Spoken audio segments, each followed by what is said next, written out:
It's Just Business with Steve Thomas and your host, Chris Larry.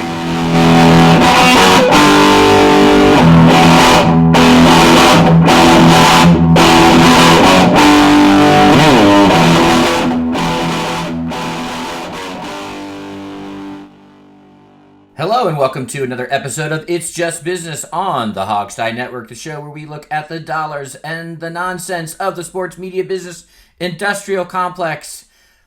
We're at our regular rotation of the two-man gang. Steve, how are you doing this fine day? It's a fine day, man. It is. It's doing okay down here in South Texas. There's a lot going on. Just sports business, just in general. There's a whole lot of things to talk about, and some of these stories we kind of discussed pre-show are just not ripe for the air yet. But there's a lot going on in the world of business law and in media and all kinds of things. I generally think we don't really do TV and entertainment in general, but I think the television world in general for about the next 4 months is going to be the most interesting thing ever. Because there's so many sports events going on. I don't know when the new network television season is even starting, but half of it's going to get interrupted by a million different sports events. So I'm really very interested to see where we are going to be in the entertainment cycle come like maybe January. Going to be interesting. Well, one place will be is that not many shows are in production, so they don't have a lot of runway. So they may welcome alternative programming because they're just not going to have shows to put on here soon. Well, that's true, and maybe what we'll eventually see is a straight run of television seasons without so many rerun weeks. Yeah, because I get a little tired of that. If you notice, years ago they were a 24 episode season, and they've keep shrinking and shrinking and shrinking. Yet they expand the season at the same time, the timeline. So there's more repeats in there, which is probably not good for ratings. So maybe this will teach Hollywood a lesson. As if Hollywood will listen to anybody. Well, the networks are their days as the optimal delivery of television as narrative television are over anyway. So even I watch a significant amount of programs delivered by other providers now. And I don't have anything against it. My position has always been, look, I'm paying for cable television. That's what we have. I'm not paying for a bunch of channels and cable television. It's one or the other. But even I watch more Netflix than I ever did before. Some of the Netflix programs are really good. I finally watched Ozark. Right. All 3 seasons of that. Very good. That's something that will never be on network television ever. Even if they cut the language out, it would never be on network television, So if you need any further proof of the death knell of narrative television being delivered by the traditional broadcast networks, Steve's admission that he watches most of his entertainment on Netflix is that proverbial nail in the coffin. Well, I didn't say most. I said more. Number one. But like other programs I watch are on not network. I don't watch a lot of network broadcasting. I'll say it like that. I do watch a lot of cable, like other cable channels broadcasting. The only shows I watch on network television anymore are like some of the music shows and the singing shows and stuff. I like those, so I watch those. But in terms of like network dramas, I don't even know what they are anymore, to be honest, because most of them are terrible. Yeah, no one does. That's the point. That's the problem. Yeah. All right, so actually, we can go from one entertainment a vehicle to another, and this week's kind of astonishing story on many levels is what The Rock has cooking, which was oh my God, to buy the XFL for what amounts to, I don't know, peanut shells, I guess. At that, Steve, why don't you give us the details of what The Rock and his silent partners purchased? You just had to go there. What The Rock is cooking line, yeah, right? Of course. Yeah. So. Okay, so the XFL is an entity owned by an entity controlled by Jim McMahon, okay? Not Jim McMahon, Vince McMahon. Not the quarterback, the wrestling guy. And Vince put that entity into bankruptcy as we all know, 4 weeks into this XFL season, something like that, and partly as a result of the pandemic, partly also this is Vince using the pandemic as an excuse to put a gun to the head of something that wasn't going to succeed. So he put it into liquidation. There's various types of bankruptcies, and I'm no bankruptcy expert, but there's Chapter 7, there's Chapter 11, there's Chapter 13, and et cetera, et cetera. I'm not going to explain what all those are, but bottom line is he put the XFL into the liquidation section of bankruptcy. And so what has happened is an entity. We should have looked this up. Chris, could you get on the Google machine and figure out the entity that bought it? An entity of which The Rock is a major investor bought the XFL from an auction controlled by the bankruptcy court. And of course, the media took this as The Rock is buying the XFL. And we're going to get the name for you here in just a minute. But what's more interesting to me is what exactly are they buying here? That's what I want to know. It really seems to be almost just the name alone. Because I don't know what assets this company has. They have no employees. All their contracts are terminated. They don't own any venues. So I'm not sure what they're buying except for the right to use the XFL brand. And that's maybe about it, which is why the price is $15 million. And so when Chris says it's peanut shells, in the world of business, big business, that is truly like not just peanut shells. That's like the dude in the stadium sweeping up the remainder of the peanut shells off the floor sort of thing. That's what The Rock bought. But I guess it's just... I guess it's just the name, more or less. Yeah. So, by the way, it was, and let's be clear, it's Dwayne Johnson.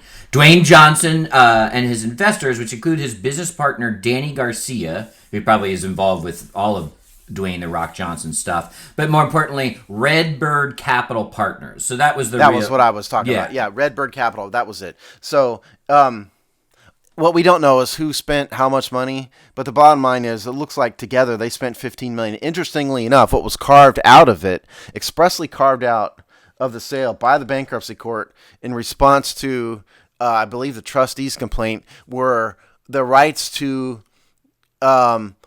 complaints about Vince McMahon, complaints against Vince McMahon, or any former employee or contractor of the XFL, meaning that they can't go back and sue everybody. And that was expressly carved out because I think it was the creditors that were worried about that.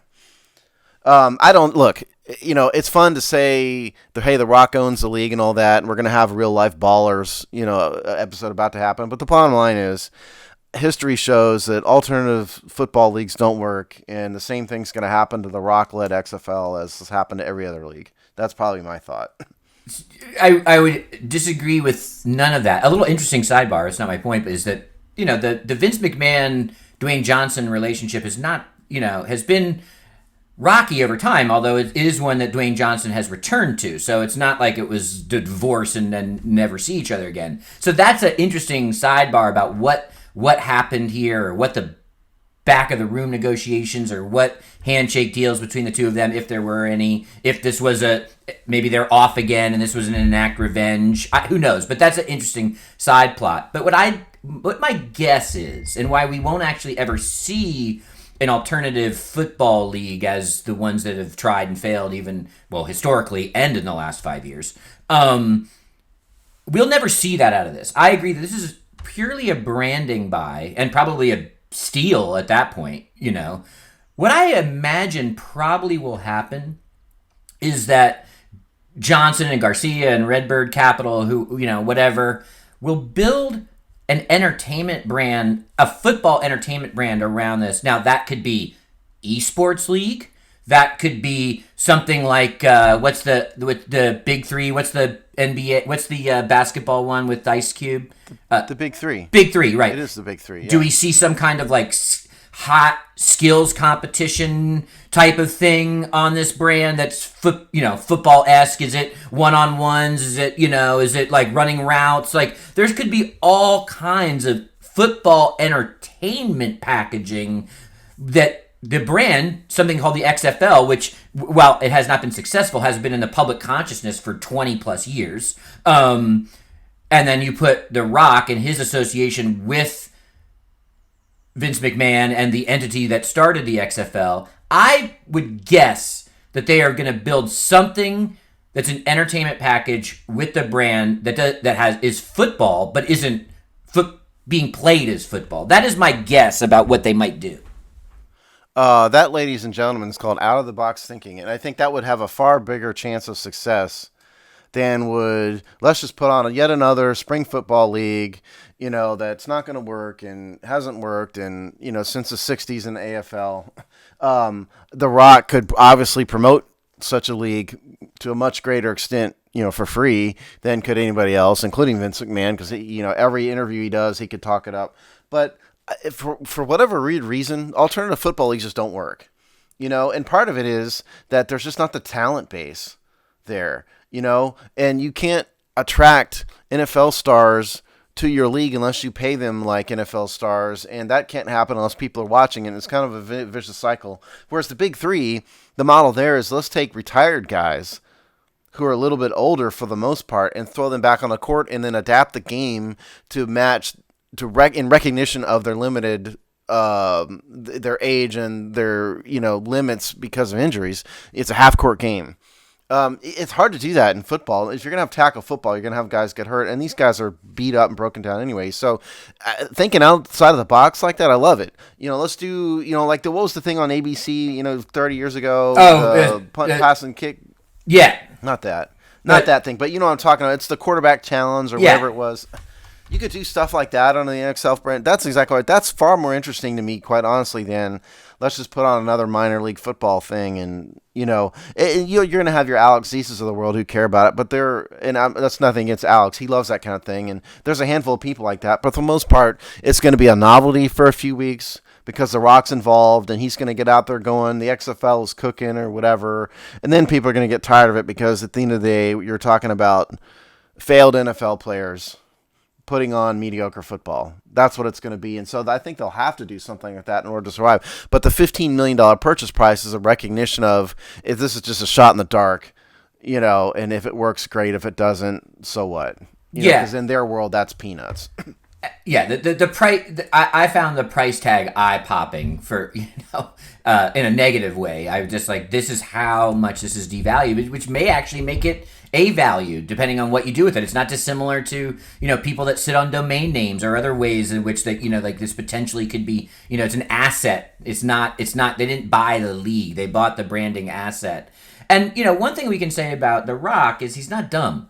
Right, he's been incredibly intelligent business person, managing his own career, making decisions about that, when to leave professional wrestling, when it made sense for his brand to return, his ability to be a star on television and movies. He obviously is a smart guy, a good amount of business acumen, and with putting people around him that can build those things as well. So I think we can have if the past is prologue, I think we can say that Johnson and his partners did not buy this to launch another sports league.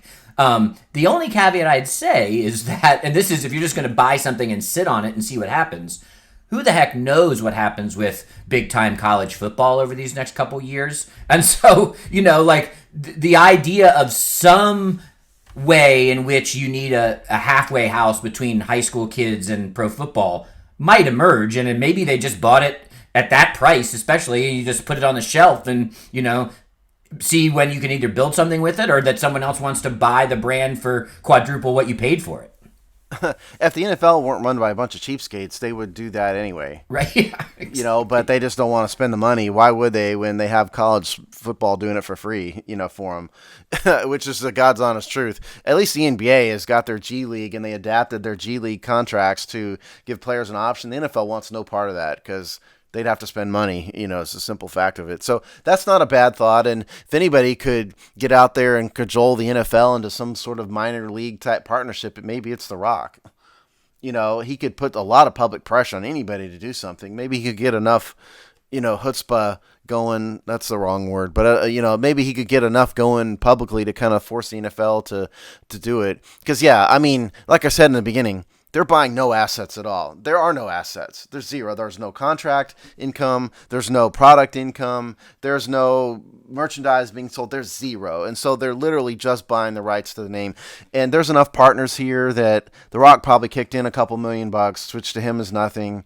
And all these partners kicked in a couple $1,000,000 together. What were there three? Was it Garcia, The Rock, and Red? What was it called? Redbird Capital.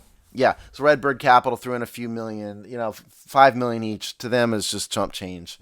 So, maybe they're just going to sit on it and do nothing. Because they've announced no plans, by the way. There was no grand, press conference where The Rock got up in in tiny little underwear and, started spouting off about the XFL, like a wrestler would. So maybe they'll just sit on it and wait. That's not a bad, that's an idea too. Yeah, it's interesting. Yeah, it really was. I found it fascinating on a number of levels. And I didn't immediately write it off just because, Dwayne Johnson doesn't make a lot of mistakes in the big money entertainment world, So, and that we know about. Yeah, that we know about, which is also part of, being smart. And there's let's say this goes nowhere. No one's losing their shirts over this. The price tag and the distribution of partners was such that this is not, even if it goes nowhere, it's not a significant investment loss. They'll just write it off on their taxes and it'll be a benefit. Yeah, it's just my thought on the alternate football leagues. The reason I'm looking at my phone here, John, is we had the United Football League. Remember them? They had 6 or 7 teams. They lasted for a couple years, disappeared. You have the Arena League in 8 different configurations, disappeared. You had the XFL disappear. What was the other one from 2 years ago that disappeared? So it's just not going to work. American Football League, is that what it's called? No, that was No, the other one. But you guys know what I'm talking about. The one before the XFL that failed. I'm having a brain dump, but it doesn't matter. Point is, that's off the top of my head, 3 leagues that failed. And the CFL doesn't really work in the United States. If they were a United States-based product, it would be gone too. It works because that's Canada, and Canada kind of does their own thing, but that's not a big money league either. So it's just not going to work. And The Rock knows this. The Rock is smart, like you said. So he's planning something. Maybe it's just to sit on it and see what happens for a while. I have a feeling if they were interested in resurrecting the league immediately, we'd have already heard something from somebody about it, and we've heard nothing. Yeah, no, I find it highly dubious that their goal is to launch an alternative league. My favorite alternative football league, which I wasn't old enough to get, but DC sports media people will enjoy this. Remember the World Football League, which was in the mid-'70s? Yeah. The only reason I even know about it and like it was that if you're a DC kid and you grew up listening to Ken Beatrice, who's literally one of the originators of sports talk radio, he was actually a general manager in that league, which he would always tell funny old stories on WMAL back in the day about the failure that was the World Football League. So that's my personal favorite. It's before my time, but I know of its existence. And the other one is NFL Europe failed. I think that probably made the NFL more leery of it than anything else. If that league just utterly failed, on them, in spite of having pretty good management and all of that. So, but The Rock knows this, like I said. So don't expect a big press conference by The Rock anytime soon, especially in the middle of a global pandemic, which has prevented most live events for the foreseeable future anyway. Nobody's in a hurry to do anything. Because any league like this, if you want to just start a league, a significant amount of your revenue is going to come from ticket sales, because you're not going to have a big TV package. This ain't going to be on ABC at prime time, whatever it is. The price tag was so low that it was even. I was shocked at how low it was. It's conceivable that they bought it just for a storyline on Ballers, where the character in Ballers runs an alternative league. Well, Ballers was canceled. Oh, was it? Well, there you go. Yeah, Ballers is over. Yeah. But I wouldn't even be surprised if they bought it just to have the licensing, maybe for another show or whatever, that they could actually use that licensing. That's entirely possible. Yeah, that is exactly maybe because $15 million is probably what they'd have to spend to put it in a major motion picture anyway.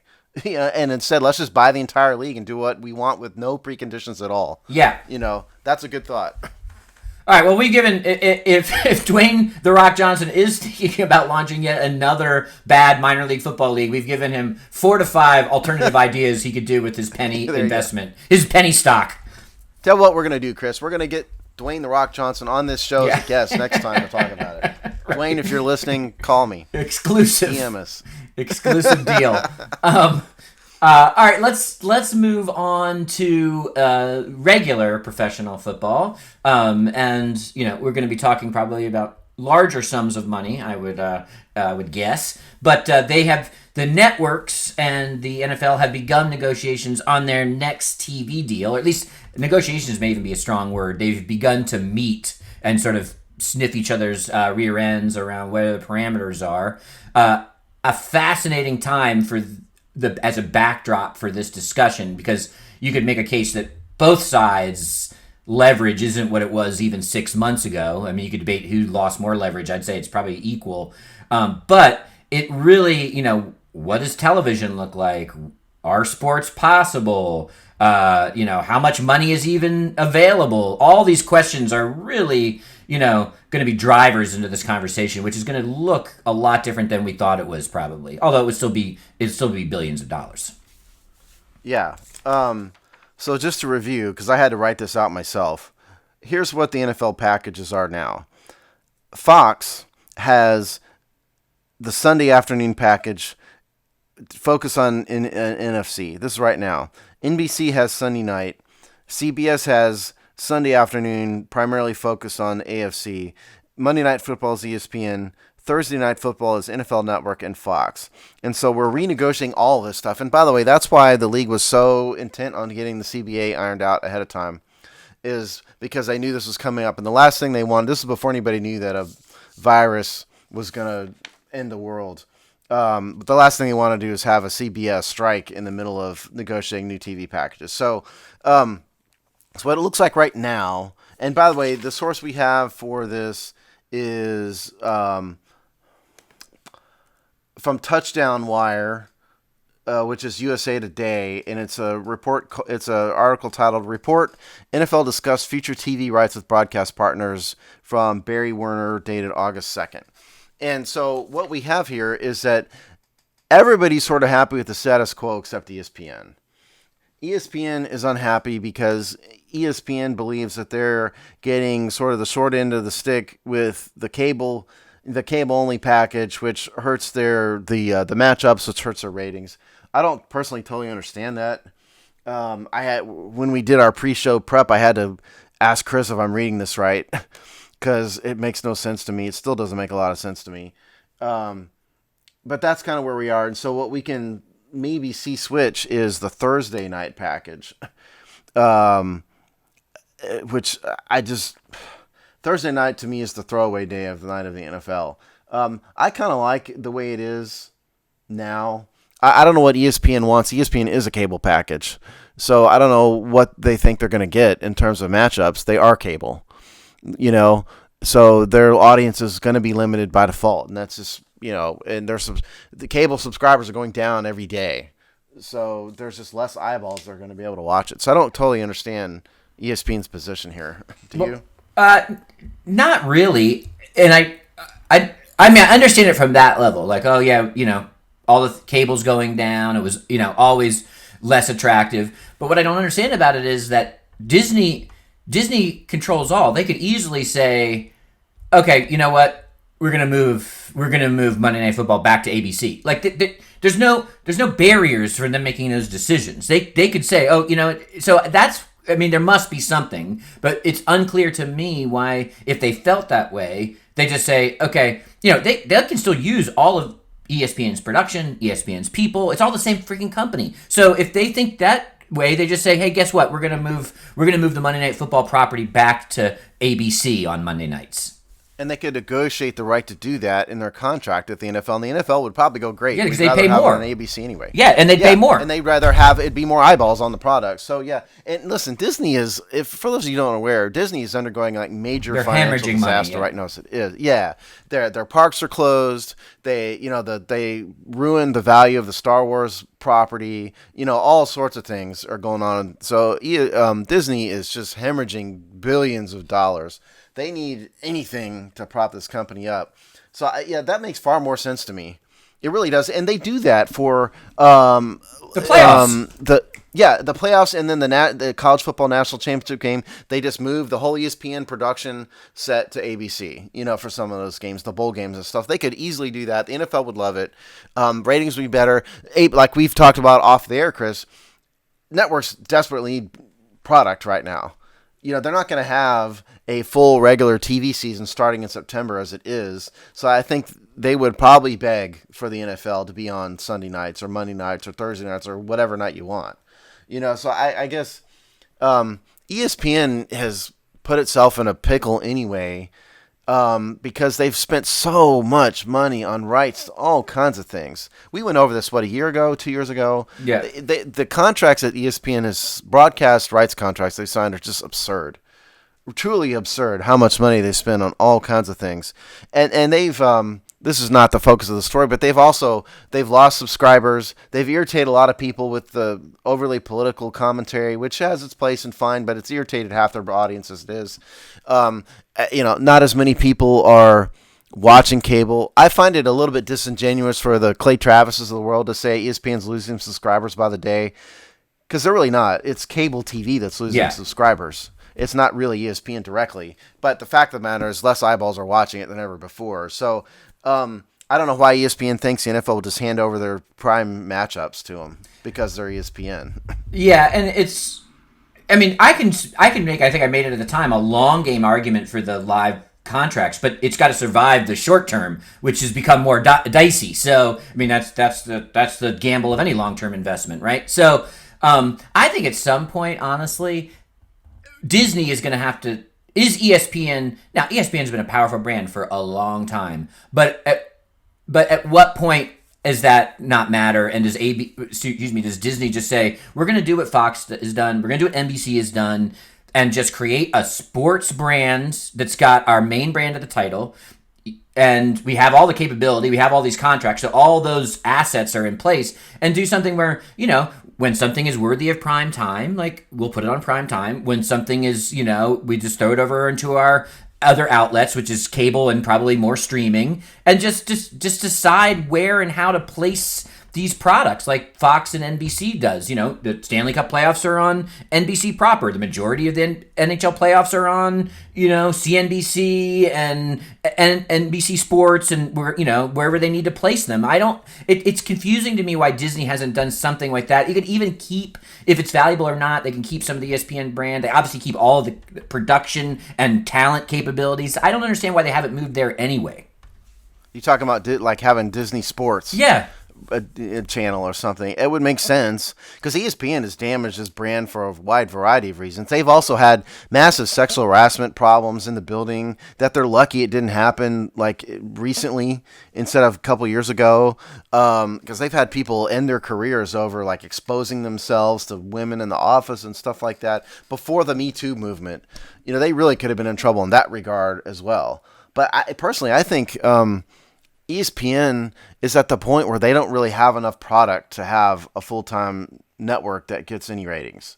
It's like, how many hours of SportsCenter can you broadcast a day, and how many dumb radio simulcasts can you do to have people watching it, and how many hours of cornhole can you broadcast that anybody cares about? So it's almost to the point where ESPN, couple that with the just enormous amount of rights money they're paying out to the product they're broadcasting, I almost think they need to start, like Disney, like you suggest, needs to start over and just rethink it all. That's not a bad idea considering what's happening with ESPN right now. So it's all that to say, to circle it back to football, ESPN is nuts if they think the NFL is just going to hand them the primo games of the week. And That just isn't going to happen. And the other interesting piece, the sort of non-status quo here, is what the heck happens to Thursday night. And Fox has basically said, Fox is basically saying we don't love Thursday night football. If you make us take it to get the overall package we want, maybe sure throw it in there and we'll deal with it. It seems to be their attitude. I think I could probably. There's two things I think. Well, one, I think that means that everybody involved with Thursday night football basically feels the same way the fans do. Yes, is occasionally a good game. If I'm bored at 10 o'clock on a Thursday, will I tune in?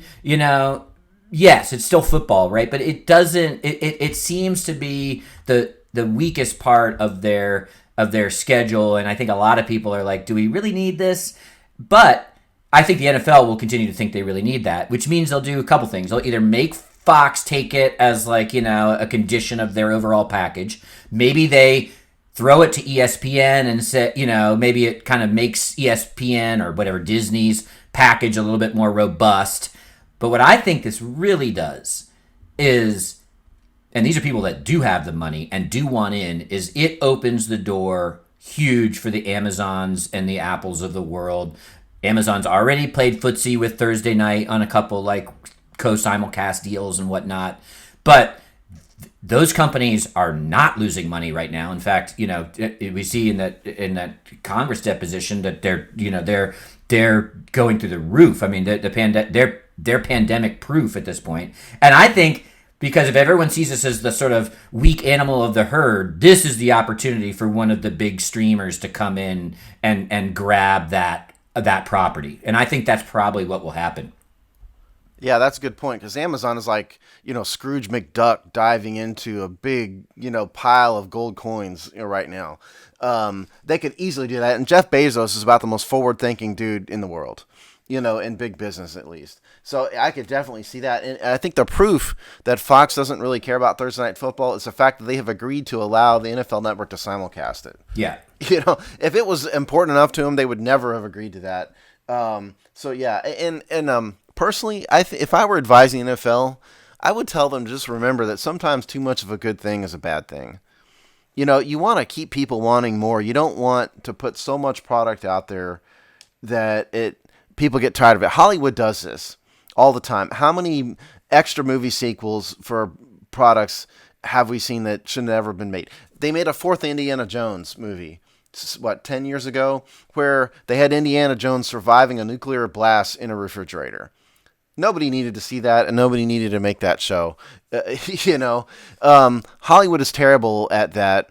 The NFL seems to be pretty terrible at it too. Personally, if it were me, I would probably get rid of Thursday Night Football entirely, because I think it doesn't leave people really wanting more. It leaves people kind of yawning and go, this is one too many. Like you said, if it's a decent game, y'all tune in. If Washington is playing, the former Redskins are playing, yeah, sure, I'll watch it. But I'm not, even me, who has a whole website and spends every waking moment covering football in my spare time, does not watch every Thursday night game. It does not leave people wanting more, and that's a fundamental problem with it. So, yeah, I could see Amazon or Hulu maybe, or Apple, somebody like that. YouTube maybe. Isn't YouTube's owned by Google, Yeah. right? And so, so basically Google jumps in on somehow. One of those could probably jump in and take it, and nobody would care in terms of networks. They might be thankful. Fox might be grateful not to have to do it. They'll be grateful now, and then in 15 years when they own the whole thing, they might look back and say, what beast did we let in the room? Well, yeah, that's true. Maybe when Amazon all of a sudden has everything, maybe that was true. Yeah. I think Thursday night is troubling, and we're not even talking about the competitive balance issues, the quality of product issues. You can make a real case that playing Sunday to Thursday is really not good for the product. The players hate it. Yeah. Because it's not enough recovery time for them and practice time. And how do you prepare for a Thursday night game when you have to recover Monday, you have 2 install days, and boom, and then you got to travel on Wednesday night for the away team on top of that. It's just really tough. So that's why I said I think it's just the players don't like it. It's not leaving the fans wanting more. The networks are reluctant about it, clearly.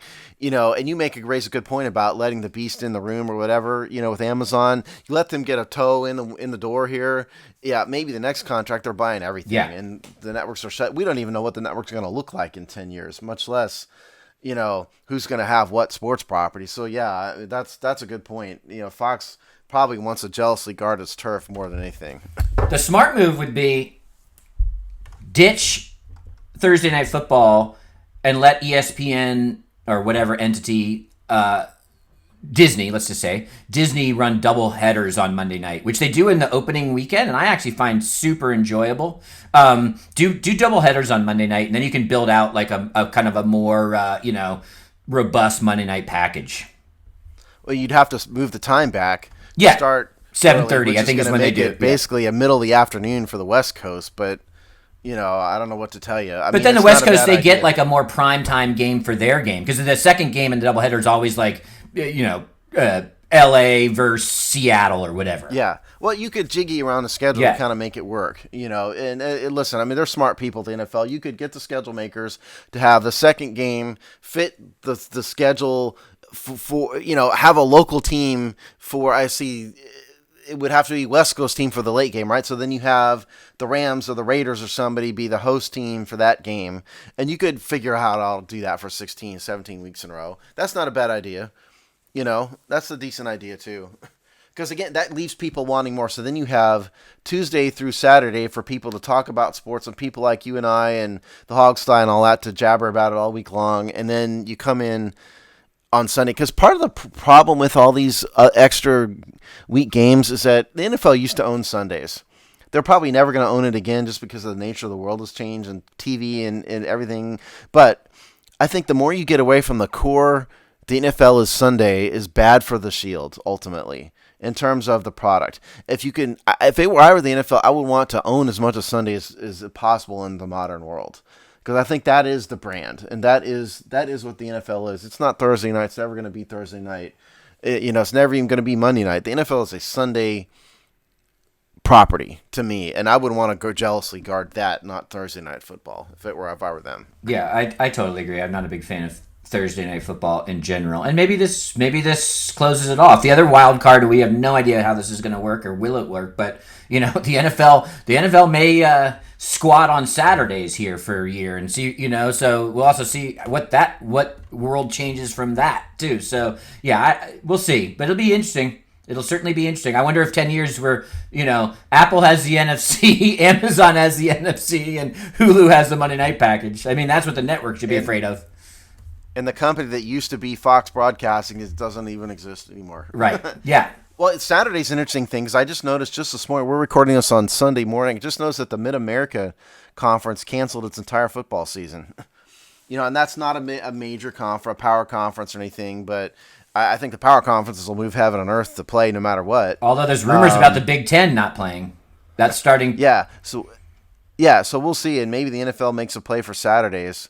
A little bit, but they're never going to be this is just a temporary thing. College football will be back whether this year or next year, and they're never going to own Saturdays ever. So to me, they need to focus on Sunday, get rid of the Thursday thing,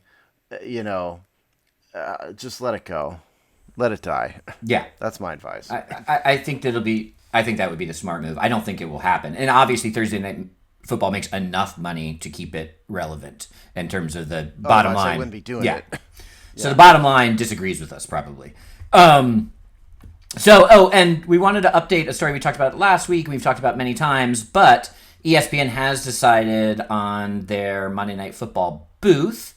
This doesn't necessarily make people watch or not watch, but it is part of the mythos of the broadcast. And is now Steve Levy, longtime ESPNer, talented talking head, play-by-play guy. And then Louis Riddick and Brian Greasy. So they went, back to a three-man booth. I haven't read if they're... hopefully they're all in the booth. But let's hope that was a learning for them. They don't need a guy on the sideline or in the, greasy mobile or whatever. No one needs that. So hopefully they go back to your traditional, just three dudes talking in the booth. And I think this is a smart move, a longtime professional, somebody who knows the mechanics of the league and Riddick, and who's got, established a voice and a brand for himself. And then you get an ex-jock in there, that you always need. And Brian Greasy feels a little long in the tooth to me. I think a lot of the more quarterbacks that have played in the last 5 to 10 years bring a certain edge about knowing the modern game of football. But, I'm sure he'll be fine. He'll be fine. It's a little bit less star power than they probably wanted, and that's I think what you're getting at with Greasy. I think they would take Peyton 100 times out of 100 over Brian Greasy, but Peyton doesn't want it. Yeah, not Peyton lack of doesn't want it. trying. Yeah, not for lack of trying. And maybe if Drew Brees retires at the end of the season, maybe Greasy finds himself out. Drew Brees in. But I love Louis Riddick. He's a little bit of a kind of an insider's name. That's not going to attract like your casual viewer, like your football diehards know and respect Louis Riddick. And I love Louis Riddick, don't get me wrong, but none of these guys are really star power very much. It seems sort of like they had to settle for this booth a little bit more than anything. But I think from a game and production standpoint, it'll be great. Brian Greasy, can probably do. Brian Greasy knows as much about Tony as Tony Romo about football. So it's just a matter of how he presents the information and all of that. It'll be okay. I think ESPN's probably a bit disappointed that they had to do this. Louis Riddick was probably in no matter what. There were too many rumors about Louis Riddick, and he's too good. But and Levy is fine, but the Greasy slot is definitely them settling because they couldn't find better talent or more. No, I don't mean to insult Brian Greasy. They couldn't find talent that's a more higher profile. Let me say it like that. Yeah, I think that's right. And maybe it's. I mean, I doubt this, but I would hope maybe it's them embracing what this brand has become. I mean, they tried entertainment boosts, Tony Kornheiser, Dennis Miller. They did a lot of dumb bells and whistles. The reality is, especially on this cable package, you got your diehards. Now, those diehards happen to be in the billions of people, or millions maybe. But Millions. Louis Riddick is the people that are gonna tune in on cable on a Monday night are football fans, right? They're not looking for an entertainment package, and so Louis Riddick is going to bring a sophistication to that insider detail that actually, I would guess, if you're actually listening to knowing the people that are watching it want. Oh yeah, absolutely. Of course they want it. And listen, Dennis Miller never belonged in an NFL booth ever. It was ridiculous from word one. Is he a funny comedian? Sure, and he's become pretty controversial in his old age and all that. Fine, but he didn't belong in an NFL booth at all. Rush Limbaugh didn't belong on an NFL analysis show. That's stupid. It really is. And even Kornheiser, who's a sports, that's not his venue. Why would you ever do that? And Kornheiser has become just a curmudgeon, and that's his thing, and that doesn't belong. No, I agree. And so, yeah, I mean, Louis Riddick gives it credibility amongst the football, Illuminati, no doubt about it. It's not going to attract casual fans. I think casual fans would probably have tuned in to see what Peyton Manning had to say, at least for a little bit. They probably would have tuned in. Whereas Brian Greasy going to bring that, but yeah, definitely Riddick brings credibility to the product amongst the football people because Louis Riddick really knows his stuff very well, and he's polished, he's professional, he's not going to say dumb things. Louis Riddick is not going to make off-color jokes like Dennis Miller did, for example. He's going to be great. And yeah, I love the Riddick part of it. And I told you last week, I'm not too hung up on a booth anyway. I don't get too wound up over what announcer is where. It doesn't matter that much to me personally. I know other people do, but I don't care a lot. I like it. And one thing that's interesting, I think I'm just sort of scanning my own memory banks, which aren't what they used to be. But I don't think there's ever been like a general manager, insider, like front office type person as part of this booth. It's either always been top jocks, broadcasters, and as we just said, some like experiments and like entertainment folks or whatever. I don't think there's ever been somebody who brings that kind of front office mentality to the booth. In the booth alone, you mean? There's been some on analysis shows. No, I'm talking in the booth, like during the game. The only one I can think of is Matt Millen, but I think Matt Millen was in the booth before he became a front office person. Totally. Yeah, that you might be right about that. I mean, unless who's the guy up in Green Bay? I mean, was Ron Wolf? No, Ron Wolf was never in a booth. No, yeah, I can't think of anybody either. At least not right off the top of my head. So you might be right. And so that might be interesting, to actually to have someone explaining, why did Javarian Clowney just join, a team 3 weeks into the season finally? That perspective will be interesting. Jadavian, by the way. Yeah. You have a habit of butchering names in the most entertaining way possible. I know, it's a bit.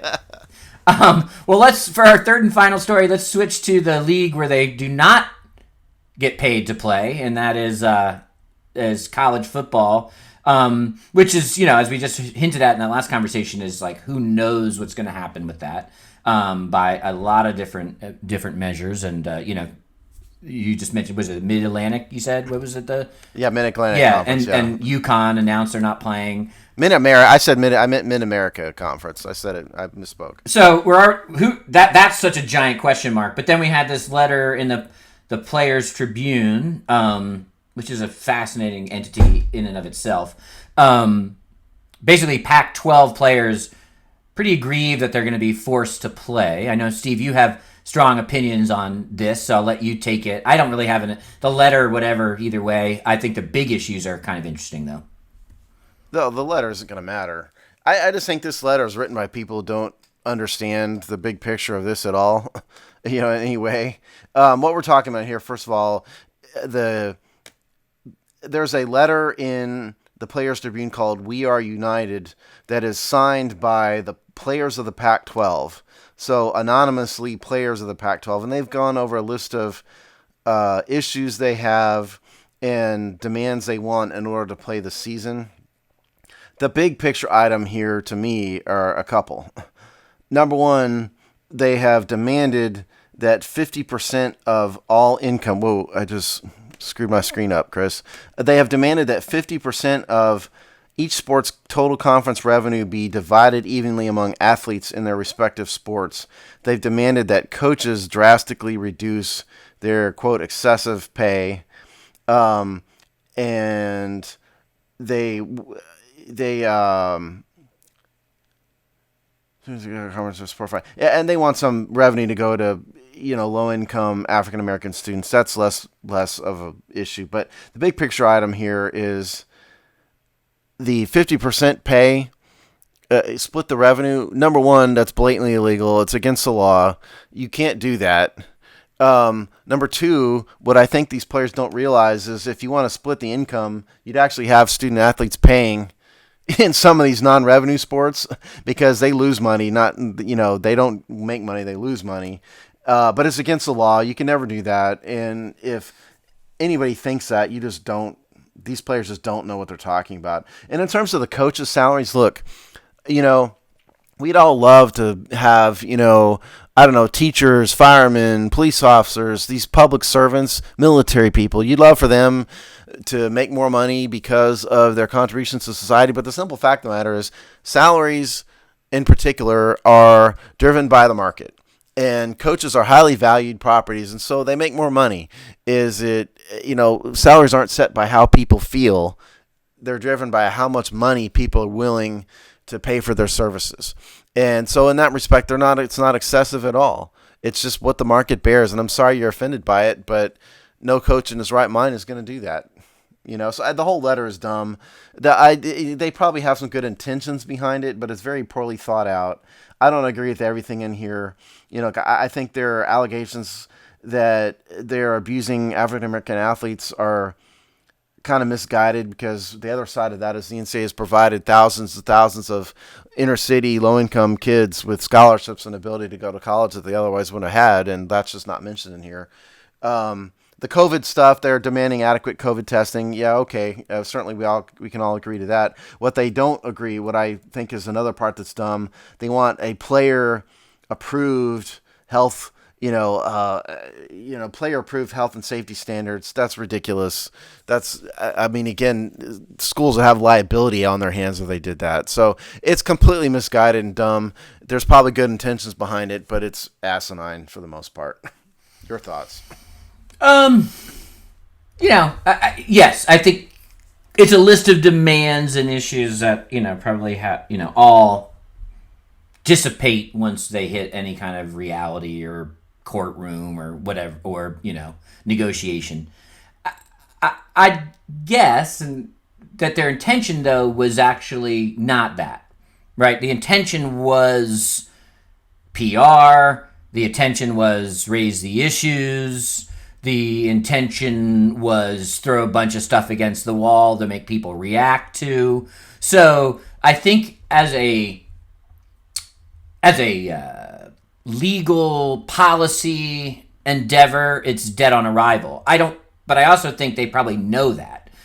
or at least whoever was advising this knew that to some degree. But as a piece of political posturing, I mean small p politics really, political posturing, issue awareness, almost theater. Then I think it's probably pretty effective, right? And then it gets people talking. Did they just really just say that? What are they talking about? What issues do they care about? So I think from that standpoint, especially, and you got to remember, the Players Tribune basically trucks in this kind of stuff, right? It exists to be the mouthpiece for kind of, nonsensical opinions. That's not totally fair, but just opinions of the players, right? The Players Tribune is not an editorial page of the LA Times or whatever. It is, it's a space that is supposed to be these kind of unfettered opinions of athletes. So, isn't it owned in part by Derek Jeter and some other players? Right. Isn't that who founded it? So I think they use the correct channel to espouse basically a laundry list of things, and if it changes the conversation, if it gets people talking about it, if it forces awareness, then from that standpoint, they would see it as successful. My favorite one of these is the very last demand. It's due process rights. It's all it says. Due process, not even a period at the end of the sentence. Well, what do you mean by that exactly? You have due process rights guaranteed to you under the Constitution that says the government has to give you due process rights. What are you really talking? You have no explanation for what that means whatsoever. Are you talking about through the NCAA? Do you mean due process rights through your individual school, through the conferences, with your coaching staffs? What do you mean by that? You can't just throw due process rights out there as a vague, the vaguest of all vague possible sentences and have it mean anything at all.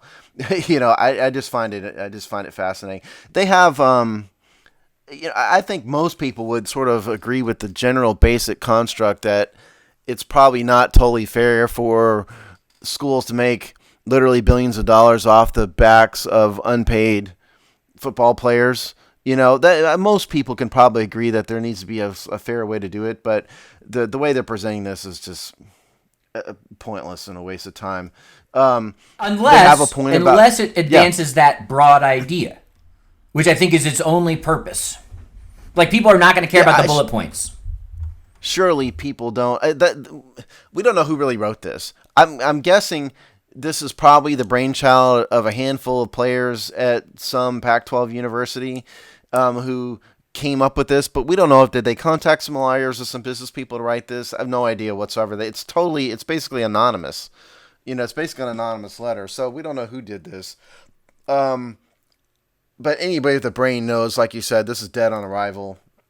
So yeah, I think their only point is to throw these things out in the universe and just to get attention. That's it. What they're saying is they're gonna that they're not gonna play this year unless these demands are met. So we'll see. I can't imagine they. That's why it's anonymously signed. Yeah, right. Because then you could, hey, I didn't do this. This is two buttheads over at USC that did this, not me. That's exactly right. That's a good point. That's exactly right. So now there are social points. Like I said, I think I don't want to get too much into this, but you can't have the yin without the yang here. You can't say the NCAA is systematically exploiting black athletes nationwide without, number one, saying if they're exploiting anybody, they're exploiting athletes of all races, number one. And number two, you can't say they're being exploited without acknowledging that they're sending thousands of people to college and getting educations they wouldn't otherwise have for free.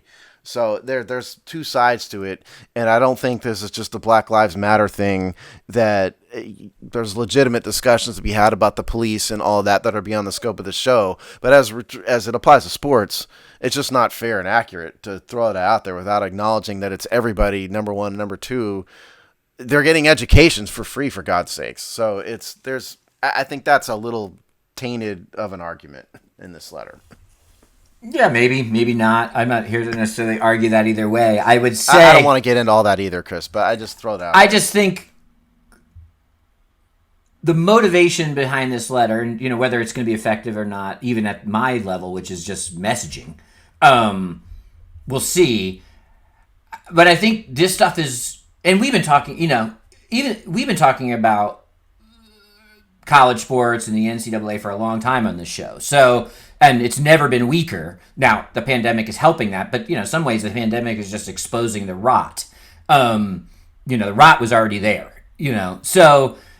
And so when you see when you see a behemoth like that start to take on enough water, part of the goal is just to dump more water in the boat. So I think we can't forget that. I think those broadside strokes are really the point. And so now you could they might be hastening their own demise, right? I mean, there's really so maybe a new system emerges. It's not going to emerge by it's not going to emerge by September of this year, and it probably isn't going to emerge by September of next year. You are, even if everyone wants some kind of new system, it's going to take time, and that the people that are sacrificed are the players who would be in this next couple of years phase. I mean, I'm not quite sure what they do.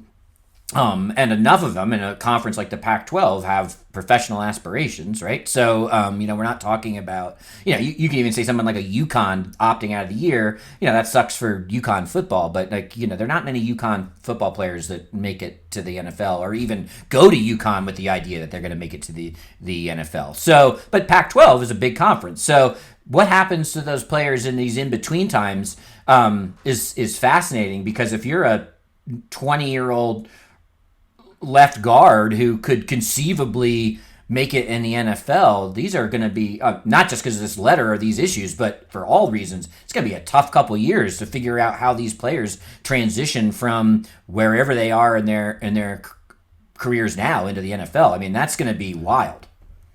Yeah, because number one, let's point out that it just says players of the Pac-12. It doesn't even say football players. Right. So we might be talking about all sport. We might be talking about the center fielder at I don't know, UCLA, who has no aspirations for the MLB at all, and it sucks for you that you're going to lose the last year of your sports. Look, I think one thing that you and I both agreed at various times is that the NCAA probably needs to go. The NCAA is a monolith of bureaucracy and horrible decisions, and at this point, they're not really doing much good that I think new organization couldn't do better. So from that perspective, I think that's sort of another undertone of this letter that I agree with, is that the NCAA needs to be reworked entirely from the ground up, I think. That part I agree with. And sort of the general construct of what we have here in the Power 5 conferences, at least, is a professional sports league making billions of dollars in which the players are not employees and aren't getting paid. So, I mean, I've advocated for a while on this show that maybe what we need is just to get rid of college football entirely and have an University of Georgia sponsored pro football team, and that's another discussion for another day. But sort of the undertones of this letter is that, and I kind of get it on that. The letter's not going to go anywhere, and it's meaningless and dumb and in terms of their demands, but the general sort of undertone, if they're trying to just enter the conversation, sure, okay, let's talk about it. Yeah, and I think that's what I think that's all. I mean, it's like one of these. It's like these. A someone's taking a bunch of hostage, and their list of demands is ridiculous. Like 3 ice cream sundaes. I want an airplane helicopter with $2 billion. Right. Yeah. So I think that's part of it. It's so. One time we'll have to go deep on the Players Tribune, but just that. And just as basically a channel for ridiculousness, whether it's strategic or not is probably, depends on what's being talked about. But it really is fascinating what that has become over time. Yeah, it's the Players Tribune has a good little niche, and it's good that they're there and they publish stuff that wouldn't get published otherwise. This letter is particularly asinine, I think, and that's why it's anonymous, and they know that. But it's good that it's out there, I mean, I'm glad somebody's going to publish stuff like this in general. And the Players Tribune has had a lot of really good stuff written by players, over the years. So it's a good outlet to have, because you're not going to see this on wherever. Pick your outlet, CNN or whatever is not going to do this, for sure. No. So. All right. Well, we'll see where that goes. I mean, I think in many ways this is just kind of a minor story in what will be a major story over the next couple weeks and months about what happens to college football, and what happens to college football, as we talked about many times, usually means what happens to college sports from both financial and policy implications. Yep. Yeah, absolutely. And that's a story for another show, perhaps. I'm sure we'll get many opportunities to talk about this for sure. By the time this airs, we may have more conferences that hit pause or whatever they're going to do. All right, Steve, what's going on in the Hogstye Network? What's going on the Hogstye Network is we're in the heart of training camp. Normally, we are in Richmond, Virginia. We are not there this year, obviously, but we still have our same great written content we have. Seasons of Discontent is still off for another couple weeks, but they'll be back, and we have all of our normal Great Hogstye shows. Rob Henson is now, your former Redskin, Rob Henson is now regular part of the cast. He's got tons of great stuff to say, so check us out. All right, we will be back in 2 weeks. See you then.